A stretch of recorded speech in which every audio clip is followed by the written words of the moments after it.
Car రెంట్‌కి తీసుకుని సరదాగా బయటకు వెళ్ళాలనుకుంటున్నారా? అయితే వెంటనే ఈ నెంబర్‌కి కాల్ చేయండి. కేరళకు చెందిన నిమిష ప్రియ అనే నర్స్.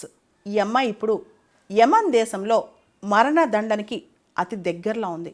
చాలా కన్సల్టేషన్స్ చేస్తున్నారు యమన్ ప్రొటెక్ట్ చేద్దామని. యమన్లో ఈ అమ్మాయికి మరణశిక్ష పడింది. అసలు ఎందుకు పడింది? ఈ నిమిష ప్రియ కేసు ఏంటి ఒకసారి చూద్దాం. కేరళలో చాలామంది మిడిల్ ఈస్ట్కి వెళ్ళి జాబ్ చేస్తూ ఉంటారు. ఈ అమ్మాయి నర్సింగ్ చదివింది. 2008లో యమన్ దేశం వెళ్ళి అక్కడ ఒక హాస్పిటల్లో నర్సుగా జాయిన్ అయింది. ఆ తర్వాత కొన్ని సంవత్సరాలకి తను సొంతంగా హాస్పిటల్ పెట్టుకుందాం అనుకుంది. యమన్లో లా ప్రకారం బయట నేషనల్స్, ఫారెన్ నేషనల్స్ సొంతంగా అక్కడ బిజినెస్ చేయాలంటే చాలా రూల్స్ ఉంటాయన్నమాట. దాంతో ఆవిడకి ఒక ఫ్రెండ్ ఉన్నాడు, యమనీ సిటిజన్ అనమాట. అతనితో కలిసి ఈ అమ్మాయి హాస్పిటల్ స్టార్ట్ చేసింది. ఆ తర్వాత ఒక కథనం ప్రకారం అతను ఈ అమ్మాయిని వేధించడం స్టార్ట్ చేశాడు. ఫిజికల్గా, సెక్షువల్గా, మెంటల్గా. ఈ అమ్మాయికి సంబంధించిన ట్రావెల్ డాక్యుమెంట్స్, పాస్పోర్టు అన్నీ లాక్కున్నాడు. ఈ అమ్మాయిని హింసించడం మొదలెట్టాడంట. దాంతో అతని బారి నుంచి తప్పించుకోవడానికి అమ్మాయి చాలా ప్రయత్నాలు చేసింది. ఆ అమ్మాయి చివరికి పోలీస్ స్టేషన్లో కంప్లైంట్ ఇచ్చినా ఆ అమ్మాయిపైనే కేసు వచ్చేసిందంట. దాంతో అమ్మాయి చేసేదేం లేక అతని దగ్గర నుంచి తన డాక్యుమెంట్స్ అన్ని లాక్కోవడానికి అతని పైన సెడేటివ్స్, ఏదైతే కాస్త అతన్ని నిద్రలోకి పంపిస్తాయో ఆ మాత్రలు పెట్టిందంట. దాంతో అది ఓవర్ డోస్ అయిపోయింది. అమ్మాయికి అది అర్థం అయిందో అర్థం కాక అది ఓవర్ డోస్ అయిపోయింది.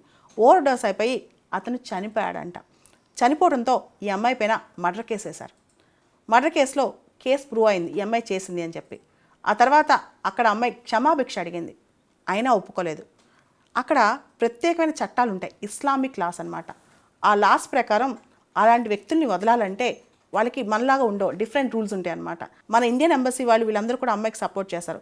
అమ్మాయికి సపోర్ట్ చేయడం కోసం నిమిష ప్రియ ఇంటర్నేషనల్ యాక్షన్ కౌన్సిల్ అని చెప్పి ఒక ఆర్గనైజేషన్ కూడా వచ్చిందనమాట. ఇంత చేస్తున్నా అమ్మాయికి క్షమాభిక్ష దొరకలేదు. ఒకవేళ కనుక ఒక నెల రోజుల లోపల అమ్మాయి కేసు తేలకపోతే ఖచ్చితంగా అమ్మాయి మరణదండనికి గురి కావాల్సిందే. అక్కడ ఇస్లామిక్ లా చాలా డిఫరెంట్ ఉంటుంది, మన చట్టంలాగా ఉండదన్నమాట. అక్కడ లాని 2 రకాలుగా అప్లై చేస్తారు. ఒకటి కిసాస్, రెండోది దియా. అసలు ఈ కిసాస్, దియా అంటే ఏంటి? కిసాస్ అంటే ఎవరైతే నష్టపోయారో ఆ విక్టిమ్ కానీ విక్టిమ్ ఫ్యామిలీ, అంటే ఎవరికైతే రేప్ జరిగిందో, మర్డర్ జరిగిందో, ఇంకేదైనా జరిగిందో ఆ విక్టిమ్ ఫ్యామిలీకి ఒక ఆప్షన్ ఉంటుంది.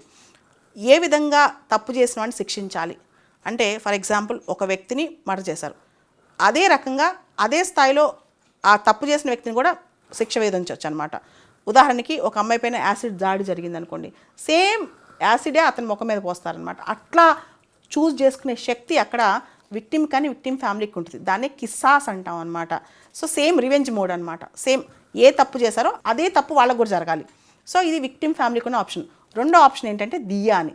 దియా అంటే బ్లడ్ మనీ, హోలీ ఖురాన్ ప్రకారం.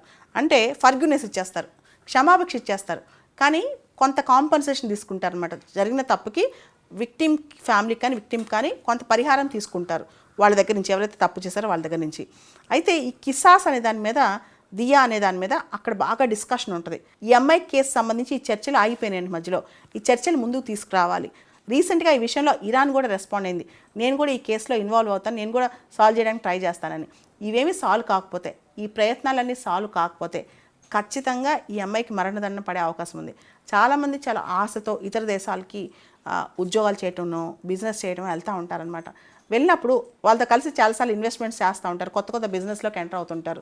కొన్నిసార్లు మన ట్రావెల్ డాక్యుమెంట్స్ కానీ, మన ఐడెంటిటీ డాక్యుమెంట్స్ కానీ, లేకపోతే మనకు సంబంధించిన డీటెయిల్స్ కానీ, ఇవన్నీ కూడా వాళ్ళు తీసుకుని బెదిరించే ఆస్కారం. చాలా సందర్భాల్లో ఇలాంటి కేసులు బయటకు కూడా రావన్నమాట. కాకపోతే ఇప్పుడు నిమిష ప్రియ కేసు అనేది బాగా యెమెన్లో, భారతదేశంలో కాంట్రవర్సీ అవుతుంది. యెమెన్లో ఇంకొక థింగ్ ఏంటంటే అక్కడ లీగల్ సిస్టమ్ అనేది చాలా అస్తవ్యస్తంగా ఉంది. అక్కడ ఆల్రెడీ పొలిటికల్గా ఇన్స్టెబిలిటీ ఉంది, హౌతీ రెబల్స్ ఉన్నారు. అక్కడ సిస్టమే ఇంకా రెక్టిఫై అవ్వట్లేదు. అక్కడ లీగల్ సిస్టమ్ కూడా ప్రాపర్గా స్ట్రక్చర్గా లేదు. ఈ టైంలో అమ్మాయి క్షమాభిక్ష అనేది చాలా కష్టమైపోయిందనమాట. ఈ నిమిష ప్రియ కేసు వచ్చే నెల లోపల ఏదైనా రిజాల్వ్ అయ్యి కాంప్రమైజ్ అవుతే మంచిది. ఇరాన్ కూడా ఈ నిమిష ప్రియ కేసులో హ్యూమానిటేరియన్ గ్రౌండ్స్, మానవతా దృక్పథంతో తను కూడా ఇంటర్ఫియర్ అవుతానని ఇరాన్ పేర్కొంది ఈ ఎంఐ కేసులో. యమన్ దేశం విషయానికి వస్తే అక్కడ ఇస్లాం అనేది state religion, declared state religion, అంటే అది ఒక థియోక్రటిక్ స్టేట్ అనమాట. అండ్ అక్కడ ఫాలో అయ్యేలా ఇస్లామిక్ లా లేదా షరియత్ లా ఖచ్చితంగా అది ఫాలో అవ్వాల్సింది అక్కడ. అంటే ఈ కిసాస్ అండ్ దియా ఈ కాన్సెప్ట్స్ ఖచ్చితంగా అక్కడ ఫాలో అవుతారనమాట. దాన్ని మనం మార్చడానికి కూడా లేదు. కేరళకు చెందిన నిమిష ప్రియ అనే నర్స్. ఈ అమ్మాయి ఇప్పుడు యమన్ దేశంలో మరణదండనికి అతి దగ్గరలో ఉంది. చాలా కన్సల్టేషన్ చేస్తున్నారు యమన్ ప్రొటెక్ట్ చేద్దామని. యమన్లో ఈ అమ్మాయికి మరణశిక్ష పడింది. అసలు ఎందుకు పడింది? ఈ నిమిష ప్రియ కేసు ఏంటి ఒకసారి చూద్దాం. కేరళలో చాలామంది మిడిల్ ఈస్ట్కి వెళ్ళి జాబ్ చేస్తూ ఉంటారు. ఈ అమ్మాయి నర్సింగ్ చదివింది. 2008లో యమన్ దేశం వెళ్ళి అక్కడ ఒక హాస్పిటల్లో నర్సుగా జాయిన్ అయింది. ఆ తర్వాత కొన్ని సంవత్సరాలకి తను సొంతంగా హాస్పిటల్ పెట్టుకుందాం అనుకుంది. యమన్లో లా ప్రకారం బయట నేషనల్స్, ఫారెన్ నేషనల్స్ సొంతంగా అక్కడ బిజినెస్ చేయాలంటే చాలా రూల్స్ ఉంటాయన్నమాట. దాంతో ఆవిడకి ఒక ఫ్రెండ్ ఉన్నాడు, యమనీ సిటిజన్ అనమాట. అతనితో కలిసి ఈ అమ్మాయి హాస్పిటల్ స్టార్ట్ చేసింది. ఆ తర్వాత ఒక కథనం ప్రకారం అతను ఈ అమ్మాయిని వేధించడం స్టార్ట్ చేశాడు. ఫిజికల్గా, సెక్షువల్గా, మెంటల్గా. ఈ అమ్మాయికి సంబంధించిన ట్రావెల్ డాక్యుమెంట్స్, పాస్పోర్టు అన్నీ లాక్కున్నాడు. ఈ అమ్మాయిని హింసించడం మొదలెట్టాడంట. దాంతో అతని బారి నుంచి తప్పించుకోవడానికి అమ్మాయి చాలా ప్రయత్నాలు చేసింది. ఆ అమ్మాయి చివరికి పోలీస్ స్టేషన్లో కంప్లైంట్ ఇచ్చినా ఆ అమ్మాయి పైనే కేసు వచ్చేసిందంట. దాంతో అమ్మాయి చేసేదేం లేక అతని దగ్గర నుంచి తన డాక్యుమెంట్స్ అన్ని లాక్కోవడానికి అతని పైన సెడేటివ్స్, ఏదైతే కాస్త అతన్ని నిద్రలోకి పంపిస్తాయో ఆ మాత్రలు పెట్టిందంట.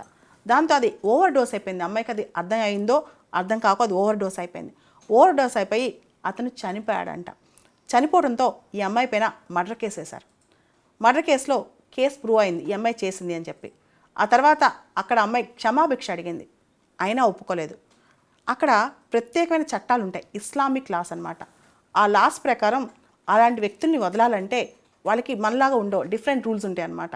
మన ఇండియన్ ఎంబసీ వాళ్ళు వీళ్ళందరూ కూడా అమ్మాయికి సపోర్ట్ చేశారు. అమ్మాయికి సపోర్ట్ చేయడం కోసం నిమిష ప్రియ ఇంటర్నేషనల్ యాక్షన్ కౌన్సిల్ అని చెప్పి ఒక ఆర్గనైజేషన్ కూడా వచ్చిందనమాట. ఇంత చేస్తున్నా అమ్మాయికి క్షమాభిక్ష దొరకలేదు. ఒకవేళ కనుక 1 నెల రోజుల లోపల అమ్మాయి కేసు తేలకపోతే ఖచ్చితంగా అమ్మాయి మరణదండానికి గురి కావాల్సిందే. అక్కడ ఇస్లామిక్ లా చాలా డిఫరెంట్ ఉంటుంది, మన చట్టంలాగా ఉండదన్నమాట. అక్కడ లాని 2 రకాలుగా అప్లై చేస్తారు. ఒకటి కిసాస్, రెండోది దియా. అసలు ఈ కిసాస్ దియా అంటే ఏంటి?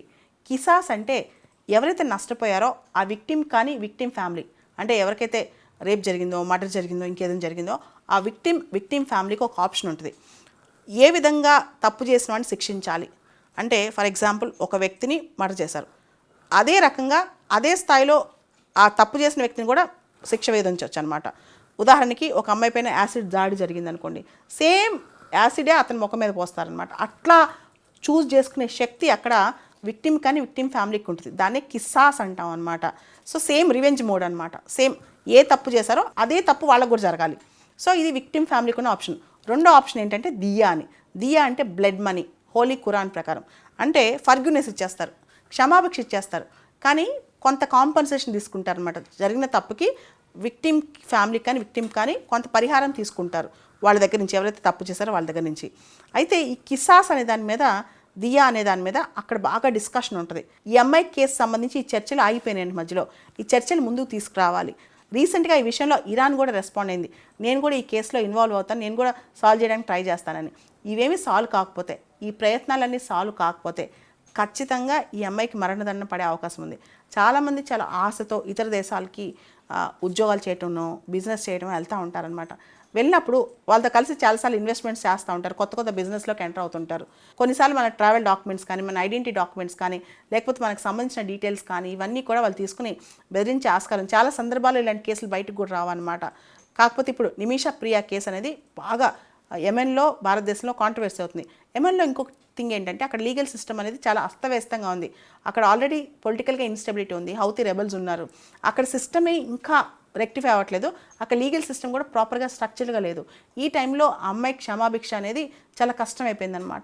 ఈ నిమిష ప్రియ కేసు వచ్చే నెల లోపల ఏదైనా రిజాల్వ్ అయ్యి కాంప్రమైజ్ అవుతే మంచిది. ఇరాన్ కూడా ఈ నిమిష ప్రియ కేసులో హ్యూమానిటేరియన్ గ్రౌండ్స్, మానవతా దృక్పథంతో తను కూడా ఇంటర్ఫియర్ అవుతానని ఇరాన్ పేర్కొంది ఈ అమ్మాయి కేసులో.